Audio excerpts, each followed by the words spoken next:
லங்காஸ்ரீ நேயர்களுக்கு வணக்கம். Lankasri news inside Tamil நிகழ்ச்சியுடன் இன்று இணைந்திருக்கின்றீர்கள். நீங்கள் வெளிநாட்டில் இருக்கும்போது உங்கள் பெற்றோரின் மருத்துவ தேவைகள் அனைத்தையும் நாங்கள் ஒருங்கிணைத்து கவனிக்கின்றோம். வருடாந்திர பதிவு, சிறப்பு தள்ளுபடி, மெடிப்ளேஸ். ஊடகத்துறையில் சாதிக்க வேண்டுமா? லங்காஸ்ரீயில் இணையுங்கள். Video editor, content creator, news editor பணிக்கு இப்போதை விண்ணப்பியுங்கள். இலங்கையில் தற்பொழுது பதிவாகி வருகின்ற சிறுவர் துஷ்பிரயோக செய்திகள் அவ்வளவு நல்லதாக இல்லை. அதிகமாக நாங்கள் இப்பொழுது கேட்கக்கூடிய செய்தியாக இந்த சிறுவர் துஷ்பிரயோக செய்திகள் தான் எங்கள் காதுகளுக்கு கேட்டுக்கொண்டே இருக்கின்றது. வெசாக்கிற்கு முன்பதாக நாங்கள் அதிகமாக பேசியது என்ன? பல்லேகம ஏமரத்ன தேரரால் 11 வயதில் இருந்த அந்த சிறுமி துஷ்பிரயோகத்திற்கு உட்படுத்தப்பட்ட சம்பவம் தொடர்பில் நாங்கள் தொடர்ந்தும் பேசி வந்தோம். இந்த நிலையில் சமூக வலைத்தளங்களின் அந்த போராட்டம், அதன் தாக்கம், அதன் காரணமாக பல்லேகம ஏமரத்ன தேரர் அட்டமஸ்தானாதிபதி அந்த உயர் பதவியிலிருந்து பணியிடை நீக்கம் செய்யப்பட்டார். அதற்கு அடுத்ததாக அந்த இடத்துக்கு இன்னும் ஒரு தேரரை மகாநாயக்க தேரர்கள் நியமித்திருக்கின்றார்கள். பிறகு அவர் இப்பொழுது ஒரு சாமானிய தேரராகத்தான் இருந்து கொண்டிருக்கின்றார். இந்த வழக்கு விசாரணை முடியும் வரை என்பதெல்லாம் நாங்கள் பார்த்துவிட்டோம். இன்று காலையிலேயே அலுவலகத்துக்கு வந்தவுடன் தயாராகின்றோம் இன்றைய நாளுக்கான செய்திகளை பார்த்து மக்களுக்கு கொண்டு வருவதற்கு. காலையிலே எங்களுக்கு பதிவான 2 செய்திகள் இருக்கின்றது. ஒன்று, இரண்டுமே சிறுவர் துஷ்பிரயோகம் சம்பந்தமான செய்தி தான். ஒன்று தேரர் மற்றும் ஒரு தேரர், இன்னும் ஒரு சம்பவமானது மௌலவி ஒருவர் சிறுவர் துஷ்பிரயோகத்தில் ஈடுபட்டிருக்கின்றார். இன்னும் ஒரு தேரர் சிறுவர் துஷ்பிரயோகத்தில் ஈடுபட்டிருக்கின்றார். இவர்கள் இருவருமே கைதாகி இருக்கிறார்கள். வெவ்வேறு சம்பவம், வெவ்வேறு பகுதிகளில் பதிவான சம்பவம். ரைட், இது சம்பந்தமாக நாங்கள் பார்க்கலாம். அதற்கு முன்பதாக இந்த 2 செய்திகளுக்கும் தயாராகி கொண்டிருந்த நிலையில் மற்றும் ஒரு சம்பவம் பதிவாகி இருக்கின்றது. இது சம்பவமானது இன்று நேற்று நடந்த சம்பவம் அல்ல. 2012ஆம் ஆண்டு ஏப்ரல் 14ஆம் தேதி நடந்த ஒரு சம்பவம். இந்த சம்பவத்துக்கான தீர்ப்பு இன்று நீதிமன்றத்தில் வழங்கப்பட்டிருக்கின்றது. அந்த சம்பவத்திலிருந்து நான் இன்றைய நியூஸ் இன்சைட் தமிழ் நிகழ்ச்சியை ஆரம்பிக்கின்றேன். 2012 ஏப்ரல் 14ஆம் தேதி ஒரு சிறுவர் துஷ்பிரயோக சம்பவம் ஒன்று பதிவாகி இருக்கின்றது. மாத்தறை பகுதியில் சிறுவர் துஷ்பிரயோகம் என்றால் நீங்கள் பொதுவாக நினைப்பீர்கள் ஒரு சிறுமி தான் துஷ்பிரயோகத்திற்கு உள்ளாகி இருக்கின்றார் என்று. ஆனால் இந்த சம்பவத்தில் அப்படியல்ல. மாறாக ஒரு ஆண் சிறுவன் ஒருவன் துஷ்பிரயோகத்திற்கு உள்ளாகி இருக்கின்றார். 60 வயது நபரால், தாத்தா வயது, 60 வயது என்றாலே தாத்தாவாகின்ற வயது, தாத்தா வயதில் இருக்கின்ற ஒரு நபர், 60 வயதான நபர் 12 வயது சிறுவனை 2012 ஏப்ரல் 14ஆம் தேதி பாலியல் துஷ்பிரயோகத்திற்கு உள்ளாகி இருக்கின்றார். அதனை அடுத்து இது சம்பந்தமாக ஒரு 3 நாட்கள் கழித்து குறித்த சிறுவன் அவருடைய தாய்க்கு, அம்மாவுக்கு இந்த நடந்த விஷயத்தை பற்றி அறிவிக்கின்றார். உடனடியாக போலீஸுக்கு அழைச்செல்கின்றார்கள். விசாரணைகள் நடக்கின்றது. இது சம்பந்தமாக விசாரணைகள் நடந்து நீதிமன்றத்திற்கு வழக்கு எடுக்கப்பட்டதன் பின்னர் 2012 ஏப்ரல் 14க்கு பிறகு தான் இந்த விசாரணைகள் நடந்து 2017 தான் இந்த நபருக்கு எதிராக, அந்த 60 வயது நபருக்கு எதிராக குற்றப்பத்திரிகை தாக்கல் செய்யப்படுகின்றது. பிறகு 2020 பிப்ரவரி மாதம் வழக்கு விசாரணை செய்யப்படுகின்றது. 2024 ஜனவரி 19 நீதிமன்றம் தீர்ப்பளிக்கின்றது. 10 வருட சிறை தண்டனையை அறிவிக்கின்றது. பிறகு இந்த நபர், 60 வயது நபர் இருக்கிறாரே, அந்த சிறுவனை துஷ்பிரயோகத்திற்கு உட்படுத்திய நபர், அவர் என்ன செய்கின்றார்? அவருடைய தரப்பு சட்டத்தரணிகள் வைத்துக்கொண்டு மேன்முறையீடு செய்கின்றார். இந்த சிறுவன் பொய்யாக சாட்சி வழங்கி இருக்கின்றான், பொய் சொல்லி இருக்கின்றான், இவர் சொல்வது நம்பக்கூடாது, இது பொய், இது வேறொரு விஷயம், இது வேண்டுமென்றே பழிவாங்க தான் இப்படி செய்திருக்கின்றார்கள். பெற்றோரால் சிறுவன் இயக்கப்படுகின்றான். ஏற்கனவே ஒரு காணி பிரச்சனை இருக்கின்ற அந்த காணி பிரச்சனைக்கு பழிவாங்க முகமாகவே இந்த சிறுவனை வைத்து என்னை பழிவாங்குகிறார்கள். இப்படியெல்லாம் பல கதைகளை சொல்லி மேன்முறையீட்டு செய்கின்றார்கள். மேன்முறையீடு செய்ததன் பிறகு 2026 இந்த வருடம் 2026 பிப்ரவரி 24ஆம் தேதி மீண்டும் இந்த வழக்கு விசாரணைக்கு எடுத்துக்கொள்ளப்படுகின்றது. அந்த விசாரணையின் தீர்ப்பு இன்றைய தினம் 2026 ஜூன் மாதம் 1ஆம் தேதியான இன்றைய தினம் வழங்கப்படுகின்றது. ஏற்கனவே 10 வருட சிறை தண்டனை வழங்கப்பட்டது. அதைத்தான் இவர்கள் மேன்முறையீடு செய்திருந்தார்கள். அந்த வழக்கின் தீர்ப்பின்படி இன்றைய தினம் அந்த 10 வருட சிறை தண்டனை 7 வருடமாக குறைக்கப்பட்டு அவருக்கு ஏற்கனவே தண்ட பணமும் விதிக்கப்பட்டிருக்கின்றது. அந்த பணங்கள் எல்லாம் அவர் நிச்சயமாக செலுத்த வேண்டும். அதே போல 10 வருட சிறை தண்டனை 7 வருடமாக அறிவிக்கப்பட்டிருக்கின்றது. காரணம், இன்று அந்த நபர், அது 60 வயதில் தான் அந்த சம்பவம் செய்தார். இன்று அந்த நபருக்கு வயது 74 வயது. தாத்தாவிலும் தாத்தா, பெரிய தாத்தா. ஆகவே தாத்தாவினுடைய அந்த சம்பவத்தால் 74 வயதில் அவர் சிறைக்கு சென்றிருக்கின்றார். 7 வருடம் கழித்து தான் இனி அவர் வெளியே வருவார். அதாவது 81 வயதில் தாத்தா வெளியே வருவாரா இல்லையா என்பது அது இயற்கையின் கையில் தான் இருக்கின்றது. ஆனால் தாத்தாவினுடைய சேட்டையை பாருங்கள். 12 வயது சிறுவனுக்கு செய்த வேலை இதுதான். நீதிமன்றத்தில் சொல்லப்பட்ட அந்த காரணங்களுக்கு அமைய நான் அந்த விடயத்தை சற்று விவரமாக சொல்கின்றேன். நீங்களும் உங்கள் வீட்டில் இருக்கின்ற சிறுவர் சிறுமியர், உங்களுடைய பிள்ளைகள் சம்பந்தமாக மிகுந்த அவதானத்துடன் இருங்கள், கவனமாக இருங்கள். அவர்களை தனியாக வெளியே அனுப்பாதீர்கள். நான் சொல்ல போகின்ற இந்த சம்பவத்திலும் இந்த சிறுவன் கடைக்கு சென்றிருக்கின்றான். தீப்பெட்டி ஒன்றை வாங்கி வருவதற்கு அப்பொழுது தான் சம்பவம் நடந்திருக்கு. நான் விவரமாக சொல்கின்றேன், கேளுங்கள். மாத்தறை பகுதியில் தான் இந்த சம்பவம் நடந்திருக்கிறது. 12 வயது சிறுவனின் தாய் தீப்பெட்டி ஒன்றை வாங்கி வருமாறு குறித்த சிறுவனை கடைக்கு அனுப்புகின்றார். வீட்டுக்கு சற்று அண்மையில் இருக்கின்ற ஒரு கடை, சில்லறை கடைக்கு தான் சிறுவன் செல்கின்றான். அந்த கடையின் உரிமையாளர் 60 வயதான, நான் சொன்னேன் என் தாத்தா, 60 வயதான அந்த கடை முதலாளி தாத்தா 12 வயது சிறுவனை கடைக்கு பின்னால் இருக்கின்ற கட்டிலுக்கு அழைத்து சென்று கட்டிலில் வைத்து கடையில் விற்கின்ற தேங்காய் எண்ணெயை பயன்படுத்தி 12 வயது சிறுவனை கடுமையாக துஷ்பிரயோகம் செய்துள்ளான். ஆம், என்ன செய்துள்ளான் என்று மரியாதை வேறு, செய்துள்ளான்.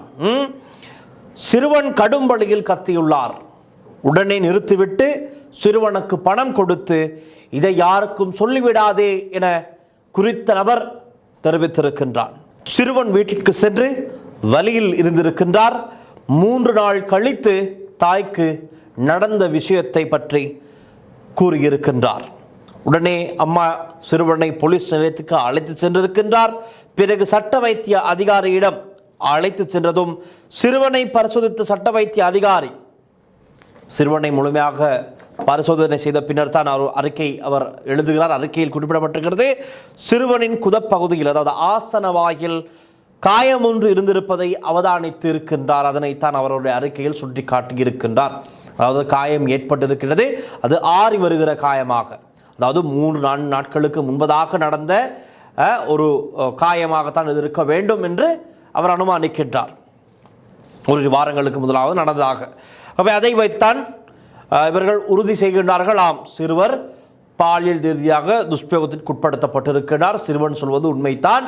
தொடர்ந்தும் சிறுவனிடம் வாக்குமூலம் பெறுகின்றார்கள். குறித்த 60 வயது நபர் சிறுவனிடம் வாக்குமூலம் பெற்றபோது சிறுவன் குறிப்பிடுகின்றார், குறித்த அந்த நபர் 3-4 தடவைகள் இதே போல் செய்துள்ளதாக சிறுவன் போலீசாரிடம் தெரிவித்திருக்கின்றான். இதனை அடுத்துதான் வழக்கு தொடரப்படுகின்றது. சிறுவனின் பெற்றோரிடம் சாட்சி பெறப்படுகின்றது. சிறுவனும் வாக்குமூலம் வழங்கியிருக்கிறார், சாட்சி வழங்கியிருக்கின்றார். அவருடைய பெற்றோர் தாயும் தந்தையும் நீதிமன்றத்திலே சாட்சி வழங்கியிருக்கிறார்கள். இதெல்லாம் நடந்து முடிந்த பின்னர், விசாரணைகளின் பின்னர், சரணசிங்க மாத்தலாவச்சி அவருடைய பேர் சரணசிங்க மாத்தலாவச்சி குற்றவாளியாக அறிவிக்கப்படுகின்றார். முதலாவது கட்டத்தில் அவருக்கு 10 வருடங்கள் சிறை தண்டனை விதிக்கப்பட்டது.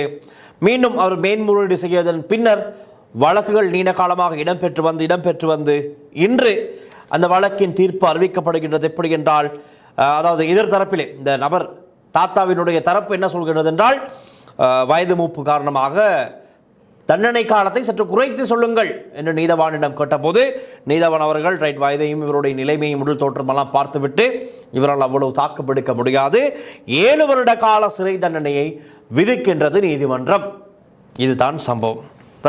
ஆனால் இதற்கு இந்த வயதானவருடைய தரப்பு சொல்லியிருக்கின்றது. நான் ஆரம்பத்திலும் குறிப்பிட்டேன், இந்த சிறுவன் பொய் சொல்லி இருக்கின்றார், காணி பிரச்சனை ஒன்று இருப்பதால் என்னை வேண்டுமென்றே பழிவாங்குகின்றார்கள், இது பொய், இது நடக்கவில்லை என்றெல்லாம் சொன்னதற்கு சிறுவனுடைய வாக்குமூலம், சட்ட வைத்திய அதிகாரியுடைய அறிக்கை, பரிசோதனை மற்றும் தாய் தந்தையருடைய அந்த சாட்சிகள், அதே போல இன்னும் உள்நாட்டிலும் வெளிநாட்டிலும் நடந்த பல வழக்குகள் சம்பந்தமான முன்னுதாரணங்கள் காண்பிக்கப்பட்டிருக்கிறது நீதிமன்றத்திலே.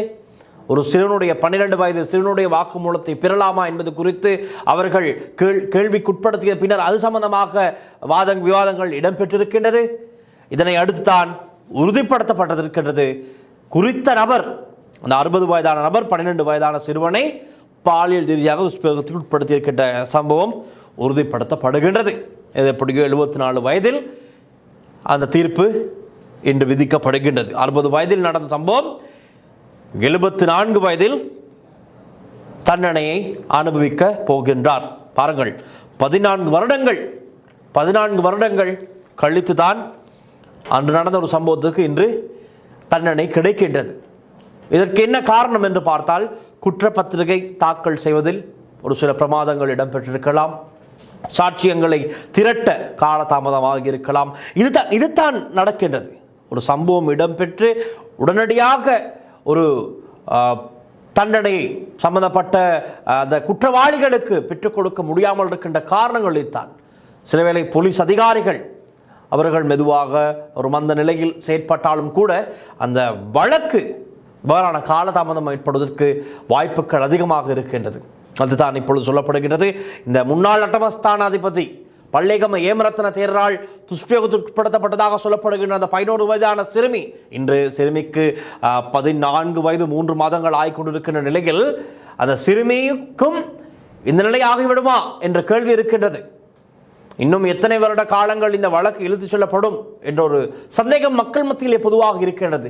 ஆனால் அனைவருடைய எதிர்பார்ப்பும் உடனடியாக நீதி கிடைக்க வேண்டும், பாதிக்கப்பட்ட அந்த சிறுமிக்கு நீதி கிடைக்க வேண்டும் என்று தான் சொல்லப்படுகிறது. இதே போலத்தான் மாணவி வித்யாவினுடைய கொலை வழக்கு, கூட்டு பாலியல் வன்புணர்வு, கொடுமையிலும் கொடுமை. அது அன்று முழு நாடும் அதிர்ந்து போனது. அந்த சம்பவத்தை கேட்டு பார்த்து மிகவும் கொடுமையாக, மிளச்சித்தனமாக அந்த நாய்களால் அநியாயமாக அந்த மாணவி கொல்லப்பட்டார். ஆனால் இன்று இயற்கை என்ன செய்திருக்கின்றது? அதோடு சம்பந்தப்பட்ட ஒரு கைதிக்கு அவராகவே, அந்த கைதியாகவே தன்னுடைய உயிரை மாய்த்துக் கொள்ளும் நிலைக்கு இயற்கை திட்டம் போட்டுவிட்டது. அதுதான் நடந்தது. ஆகவே என்ன சொல்லுவதென்றால், இன்று காலையிலேயே பதிவான 2 செய்திகளில் பார்க்க இந்த செய்தி மிக முக்கியமான ஒரு செய்தியாக அமைந்தது. 14 வருடங்கள் கழித்து இந்த குறித்த நபருக்கு, 74 வயதான நபருக்கு இன்று தண்டனை விதிக்கப்பட்டிருக்கின்றது. இனி அவர் சிறைக்கு சென்று 7 வருடங்கள் கழித்து வெளியே வருவாரா இல்லையா என்பதை அப்பொழுது பார்த்து கொள்ளலாம். எதைப்படியோ தண்டனை கிடைத்திருக்கின்றது. அதே போலத்தான் இன்று காலையில் பதிவான சம்பவத்தை நாங்கள் குறிப்பிட்டு விடுவோம். முதலாவது 14 வயது சிறுமி ஒருவர் பாலியல் துஷ்பிரயோகத்திற்கு உட்படுத்திய குற்றச்சாட்டில் மௌலவி ஒருவர் கைது செய்யப்பட்டார். மே 8ஆம் தேதி தான் இந்த சம்பவம் நடந்ததாக சொல்லப்படுகின்றது. மே 8ஆம் தேதி சம்பவத்துடன் தொடர்புடைய முதலாவது சந்தேக நபர் குற்றத்துக்கு உதவிய குற்றச்சாட்டில் கைது செய்யப்பட்டிருக்கிறார். அவருக்கு வயது 21. இந்த சம்பவத்தின் பிரதான சந்தேக நபர் பிரதேசத்திலிருந்து தப்பியோடி தலைமறைவாகி இருந்த நிலையில் 2026 20ஆம் தேதி சட்டத்தரணிகள் மூலமாக நீதிமன்றில் முன்னிலையாகியதை அடுத்து அன்றைய தினமே கைது செய்யப்பட்டு ஜூன் 6ஆம் தேதி வரை விளக்க மறியலில் வைக்க நீதிமன்றம் உத்தரவிட்டிருக்கின்றது. அதாவது இம்மாதம் 6ஆம் தேதி வரை அந்த குறித்த மௌலவி என்று சொல்லப்படுகின்ற நபர் விளக்கமறையில் வைக்கப்படுவார். ஆனால் இது சம்பந்தமான செய்தியை நான் சற்று சமூக வலைத்தளத்தில் தேடி பார்த்த போது நிறைய பேர் குறிப்பிடுகின்றார்கள். அதில் ஒரு கமெண்ட்டை நான் வாசிக்கின்றேன். எமக்கு கிடைத்த தகவலின்படி அவர் மதரசா ஒன்றில் முழுமையாக ஓதி முடித்தவர் அல்ல. 2 வருடங்கள் மாத்திரமே அங்கு ஓதி இருக்கின்றார். தற்போது அவர் முச்சக்கர வண்டி ஓட்டுநராக இருக்கின்றார். எனவே அவருக்கு மௌலவி என்ற பட்டத்தை இடுவது சற்று கேள்விக்குரியதாக இருக்கின்றது. சரியாக பார்த்து குறிப்பிடுங்கள் என்று ஒரு சில இடங்களில் குறிப்பிட்டிருக்கின்றார்கள். இன்னும் ஒரு கமெண்ட் இருக்கிறது. தராதரம், பதவி, பட்டம், பதவி எதுவும் குற்றவாளிகள் மீது கருணை காட்டக்கூடாது. எந்த விதமான தராதரமும் பதவியும் பார்க்க வேண்டாம். குற்றவாளிகள் மீது கருணை காட்டக்கூடாது. குற்றம் நிரூபிக்கப்பட்டால் கடுமையான தண்டனையை நீதிமன்றம் கொடுக்க வேண்டும். நீதிக்கு முன் அனைவரும் சமமே. மத தலைவர்கள் இந்த குற்றத்தில் ஈடுபட்டால் தண்டனை இரட்டிப்பாக்க வேண்டும் என்பதை அனுர அரசு 159 அதிகாரத்தை பாவித்து சட்டமாக்க வேண்டும். கடுமையாக்கப்பட்டால் மட்டுமே குற்றத்தை குறைக்கலாம் என்று ஒரு கமெண்ட் இருக்கின்றது. உண்மைதான், சட்டம் கடுமையாக்கப்பட்டால் மாத்திரமே இப்படியான விஷயங்களை நாங்கள் குறைத்து கொள்ளக்கூடியதாக இருக்கும். இவர்களுக்கு அரபு தேச தண்டனையை வழங்க வேண்டும் பொது இடத்தில் வைத்து. நான் பார்த்தேன், சிங்கள சகோதரர்கள் சிலரும் இந்த கருத்தை குறிப்பிட்டிருந்தார்கள். அரபு தேசத்திலே கொடுக்கப்படுகின்ற அந்த தண்டனைகளை இங்கு பாலியல் சேட்டைகளில் ஈடுபடுகின்ற அந்த காம கொடூரவர்களுக்கும் கொடுக்க வேண்டும், அந்த தண்டனை விதிக்க வேண்டும் என்று நிறைய பேர் குறிப்பிட்டிருக்கின்றார்கள். நல்லது தான், நடந்தால் நல்லது. அதாவது உறுதிப்படுத்தப்பட்டு ஒரு அநியாயமாக பாலியல் ரீதியாக துஷ்பிரயோகத்திற்கு அந்த துஷ்பிரயோக வேலைகளில் ஈடுபட்டிருந்தால் அந்த தண்டனை கொடுப்பது நல்லது தான். ஆனால் அது இப்பொழுது இருக்கின்ற காலகட்டத்தில் எவ்வளவு சாத்தியம் என்பது தெரியாது. நீதித்துறை இருக்கிறது, நீதித்துறை என்ன தண்டனை அந்த குற்றத்தின் தன்மையை பொறுத்து அந்த நபருக்கு குற்றவாளியாக நிரூபிக்கப்பட்டால் அந்த குற்றவாளியாக நிரூபிக்கப்பட்ட நபருக்கு என்ன தண்டனை வழங்க வேண்டும் என்பது நீதிமன்றம் தான் முடிவு செய்யும். இன்னும் ஒரு கமெண்ட் இருக்கின்றது. மௌலவியை கைவிலங்கிட்டு கொண்டு போவதை என்னால் பார்க்க முடியவில்லை, ஆகவே இவர்களுக்கு தனி நீதிமன்றம் அமைத்து விசாரிக்க வேண்டும்.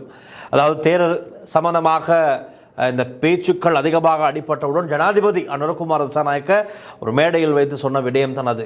தேரர்களை கைவிலங்கிட்டு கொண்டு செல்ல முடியுமா என்ற ஒரு கேள்வியை கேட்டிருந்தார். உண்மைதான், பார்க்க முடியாது. ஒரு உயரிய இடத்தில் இருந்த தேரர்கள் மோடி அவர்கள், இந்திய பிரதமர் மோடி அவர்கள், ஜனாதிபதி அனுரகுமார் திசாநாயக்க இருவரும் மோடி இலங்கை வந்தவுடன் இருவருமாக சென்று குறித்த அந்த அட்டமஸ்தானாதிபதி பல்லேகம ஏமரத்தன தேரரை பார்த்து ஆசை பெற்று தான் வந்தார்கள். அப்படியெல்லாம் நடந்தாங்க. அப்படி பார்த்த அந்த உயர் இடத்திலிருந்த ஒரு தேரரை இப்படியான சம்பவத்துடன் கேள்விப்பட்டு பார்க்கும்போது மிகவும் கேவலமான ஒரு செயல்தான், இல்லை என்று இல்லை. ஆகவே அதுதான் அந்த ஜனாதிபதி அனுரகுமார் திசாநாயக்க குறிப்பிட்டார். இதெல்லாம் சரி செய்ய சட்டம் ஒன்று கொண்டு வர வேண்டும், தனி சட்டம் தேரர்களுக்கு என்று. அதாவது ஒழுங்கு பிரச்சனைகளை, இந்த ஒழுங்கு பிரச்சனைகளை சரி செய்ய, ஒழுக்கம் மட்டும் நடக்கின்ற இந்த காவியுடை தரித்த தேரர்கள் சரியான வழி கொண்டு வர, அவர்களுக்கு எதிராக நடவடிக்கை எடுப்பதற்காகத்தான் சட்டம் கொண்டு வரப்பட்டது. அதைத்தான் இந்த நபரும் அவருடைய கருத்திலே தெரிவித்திருக்கின்றார். மௌலவிமாருக்கும் ஒரு தனி சட்டத்தை கொண்டு வாருங்கள். அப்படி என்றால் மௌலவிமார்களில் இருக்கின்றவர்களும் இப்படியான ஊத்தை வேலைகளில் ஈடுபடுபவர்களுக்கு எதிராக சட்ட நடவடிக்கை எடுக்க தனி நீதிமன்றம் தனி சட்டம் அமைத்து கொடுங்கள் என்று அவர் தரப்பிலே கேட்கின்றார். அது அவருடைய கருத்து. ரைட். அந்த செய்தியைப் போலவே இன்னும் ஒரு செய்தி பதிவாகியது. கண்டி மாவட்டத்தில் 15 வயது 10 மாத சிறுமியொருவர் பாலியல் துஷ்பிரயோகத்திற்கு உட்படுத்திய குற்றச்சாட்டில் 25 வயது தேரர் ஒருவர் கைது செய்யப்பட்டிருக்கின்றார். 5ஆம் மாதம் 20ஆம் தேதி 2026 ஆண்டு தான் கைது செய்யப்பட்டிருக்கின்றார். அவருக்கு உதவிய குற்றச்சாட்டிலே 29 வயது பெண்ணொருவரும் கைது செய்யப்பட்டிருக்கின்றார். பாலியல் துஷ்பிரயோக சம்பவம் ஒன்று இடம்பெறுகின்றது. 25 வயது தேரர் ஒருவர் இந்த குற்றத்தை செய்கின்றார். அது மாத்திரமல்ல, இந்த குற்றத்தை செய்ய 29 வயதான பெண் ஒருவரும் உடந்தையாக இருந்திருக்கின்றார். பார்த்துக் கொள்ளுங்கள் என்ன நடக்கின்றது என்று. ஜூன் 1ஆம் தேதி வரை, அதாவது இன்றைய தேதி வரை விளக்கமறியலில் வைக்க நீதிமன்றம் உத்தரவிட்டிருக்கின்றது. ஆனால் இந்த செய்திகள் எல்லாம் இன்று தான் வெளிவருகின்றது. இது நடந்திருக்கின்றது கடந்த மாதம், அதுக்கு முதல் மாதம் தான் நடந்திருக்கிற சம்பவங்கள் எல்லாம் வெளியே வரவில்லை. அட்டமஸ்தானாதிபதியுடைய செய்தித்தான் பெரிதாக பேசப்பட்டது. ஆனால் இப்பொழுது தான் எல்லாம் வருகிறது. நான் பார்த்தேன், காலையில் கூட மௌலவியின் செய்தியை போட்டு பெலன் செய்கின்றார்கள் என்பதை போல ஒரு கருத்தை போட்டிருந்தார்கள். அது தவறு. யார் என்ன செய்தாலும் இந்த விடயங்கள் வெளியே வர வேண்டும். அடுத்து இன்னொரு சம்பவம் இப்படி நடந்துவிடக்கூடாது என்பதில் அனைவருடைய பொறுப்பும் இருக்கிறது. அனைவரும் கவனத்திலே இருக்க வேண்டிய ஒரு காலகட்டம் இது. அதற்கு எல்லா உண்மைகளும் வெளியே வர வேண்டும். வெளியே வந்து மக்கள் தெரிந்து கொண்டு உங்கள் வீடுகளில் இருக்கின்ற பிள்ளைகளை நீங்கள் பாதுகாத்துக் கொள்ளுங்கள். அதற்காகத்தான் நாங்கள் மீண்டும் மீண்டும் இந்த செய்திகளை கொண்டு வருகின்றோம். அதே போல 29 வயது பெண், இந்த சம்பவத்தோடு தொடர்பட்ட 29 வயது பெண் 2 லட்சம் பெறுமதியான 2 சரீரப்பிணை மூலம் விடுவிக்கப்பட்டார். தேரர் மாத்திரம் இன்று வரை விளக்கமறியலில் வைக்கப்பட்டிருக்கிறார். இதில் இன்னொரு ஹைலைட்டான விடயம் இருக்கின்றது, அதையும் கேளுங்கள். இந்த 15 வயது 10 மாத சிறுமி ஒருவர் பாலியல் துஷ்பிரயோகத்துக்கு உட்படுத்தப்பட்டிருக்கார் தானே. இந்த சிறுமி யார் என்றால் குறித்த தேரருடைய சகோதரனுடைய மகள். பார்த்துக் கொள்ளுங்கள். குறித்த தேரருக்கு ஒரு அண்ணனுடைய மகளை தான் இந்த தேரர் என்று சொல்வதும் வேஸ்ட், சொல்ல முடியாது. ஆனாலும் இப்படி ஒரு காடைத்தனம், காம கொடூரன் தன் அண்ணனுடைய மகளை, 15 வயதே 10 மாதங்கள் நிரம்பிய மகளை துஷ்பிரயோகத்திற்கு உட்படுத்தி இருக்கின்றான். வேறு என்னத்தான் செய்ய?